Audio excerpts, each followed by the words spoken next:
দীর্ঘদিন বন্ধ থাকার পর সীমিত পরিসরে বাংলাদেশিদের জন্য আবারও ভিজিট ভিসা চালু করল সংযুক্ত আরব আমিরাত।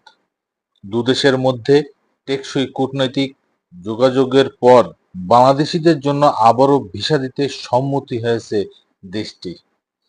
বাংলাদেশে নিযুক্ত আমিরাতের রাষ্ট্রদূত আবদুল্লাহ আলী আল হামুদি প্রধান উপদেষ্টার বিশেষ দূত লুৎফে সিদ্দিকীর সাথে দেখা করে এইসব কথা জানান।